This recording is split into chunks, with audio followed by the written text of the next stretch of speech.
Emerson Fittipaldi, legend of motorsport. It's always great to catch up with you when we're here in Sao Paulo. How are you feeling here at the Ypres again, the third time we're visiting this amazing city?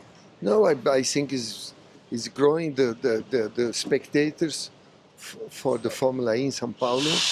I was talking to Alberto now, sold the double tickets for today's race than the one beginning of the year, because we had the beginning of the year. Now we are repeating to be the first of this new season here in São Paulo. And everybody who comes here is very excited to watch, and they are coming back. That's good news. The Formula One race, I was here as well, and was completely sold out. That means motorsport, motor race is getting very strong globally.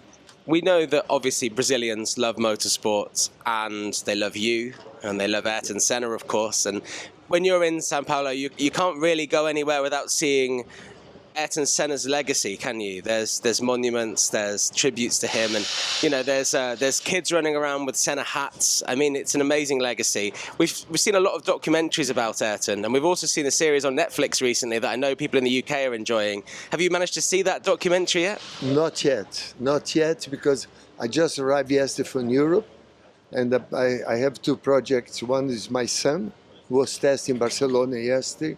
He's only 17. He did very well the last race. He won the race of the championship, the last, but looking for next year. And then I'm working on another project, but I was with Viviane Senna, Ayrton's sister, and I really looking forward to watch the documentary. Yeah, I think a lot of people are. A lot. Obviously, you didn't get to race, did you, Ayrton Senna, which was a real shame.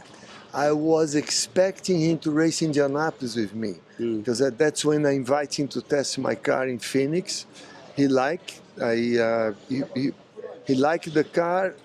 There would be a chance in '93 for him to race in Indianapolis, but then Ron Dennis has not agreed. Roger Penske was already agreed for Ayrton to race, because that year was when Nigel Mansell came to Indy. Can you imagine I start in Indianapolis next to Nigel Mansell and Ayrton Senna?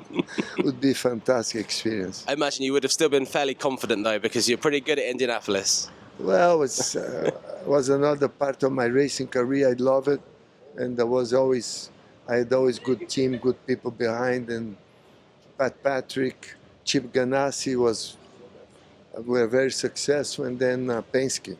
Of course. Incredible team. You've been involved in many different teams that are also in Formula E now, with McLaren and Penske, and also Lola coming back, and the Lola brand is back here with Lucas and with Zane Maloney. It's good to see we have the legends of Formula E like Lucas, and obviously a Brazilian driver, which is great, but also we have 3 rookies making their debut in Formula E this year, and it's always good to see young talent come through, and especially with your son who's looking to make waves in motorsport as well. Yeah, it's great to see, and driving here in Formula E is very demanding for the driver. They don't have telemetry.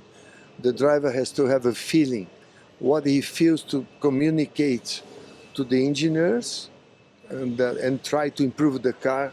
And that's amazing. The cars slide more, they have less grip, less downforce than Formula One.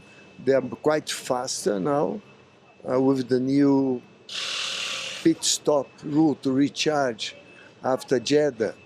I think it's Jeddah, no? It's Jeddah for the double headers, yeah. Yes. It'll be interesting to see, it'll be more dynamic on the racing with the pit stops. And the all-wheel drive as well. And all-wheel drive. That really adds a lot to it, doesn't it? Yes. I think, Formula E is getting bigger, it's already 10 seasons. It's very great show every race, very competitive. I mean, I was watching the qualifying today. One semi-final was 0.00001. The difference must be 4 or 5 centimeters. The tiny nose amount. After Tiny. the whole lap. Yeah, it's crazy. I mean, the nose was only that much ahead of the other car. A lot of people are saying it will be the most competitive season, and I think we've already seen that that's probably true. Yes. We talked before about how it was bad there was no Brazilian driver in Formula One at the moment, but we have good news for next year with Gabriel Bortoleto making his debut next year. You must be very happy to see a Brazilian represented back on that grid.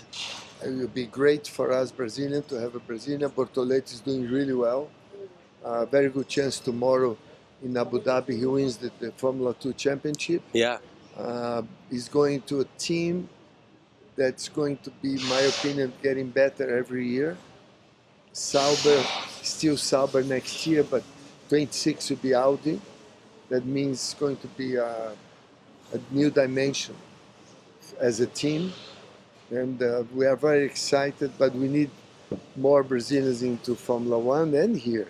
Of course. Well, I mean, your son could maybe make his way there, and he's got a great mentor in yourself. We've also seen Franco Colapinto. I know he's Argentinian, but for South America, it's also very good to see him come in and really impress straight away, I would imagine. I think for Latin America, it's very impressive because the last few years I had Checo Perez from Mexico, and now Colapinto did well. I think he needs to get more experience, but he's fast, very impressive on the Formula One debut, and I hope, the next few years we have more Latin America drivers, as long as the European drivers give us a little chance. We're coming back strong. This is a warning for all the European drivers. Can't keep you away. What have you made of the F1 Championship this year? Because the first time we spoke was in March 2023, and it was very much the period of Max Verstappen dominating, and he was winning his third World Championship that season. He's obviously won his fourth now this season, but we've seen Lando Norris give him a fight. You must be happy to see some challengers, but also McLaren challenging.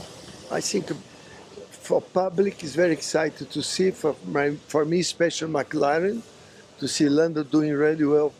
Oscar Piastri doing very well. I think, with Zach Brown and Andrea Stella, as McLaren improved so much, they have a good team, very competitive now. Ferrari is coming back strong. It will be very interesting to see, can you imagine Lewis at Ferrari next year? The whole Italy is going to stop on Sunday to watch Lewis drive a Ferrari.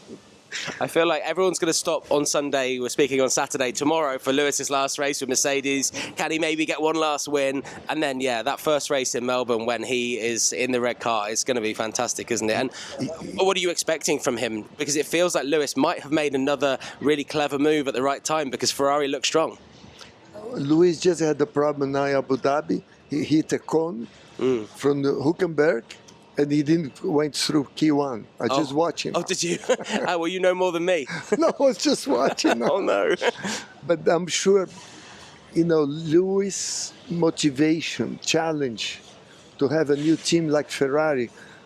Every driver has the dream to drive for Ferrari.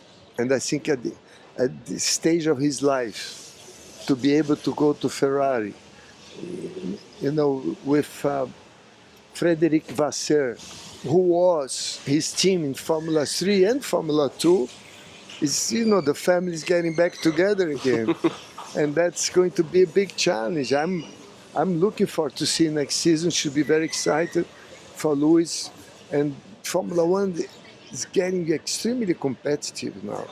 We've seen a lot of arguments off the track this year. We've seen Max and Lando falling out, and the latest one is obviously Max Verstappen with George Russell having a little feud. What do you make of that? Have you seen much of that?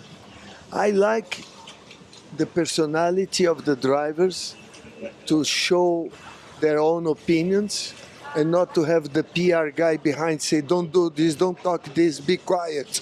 It's good for them to be able to express their emotions more, and then we know, the personality that's behind every driver. I like that.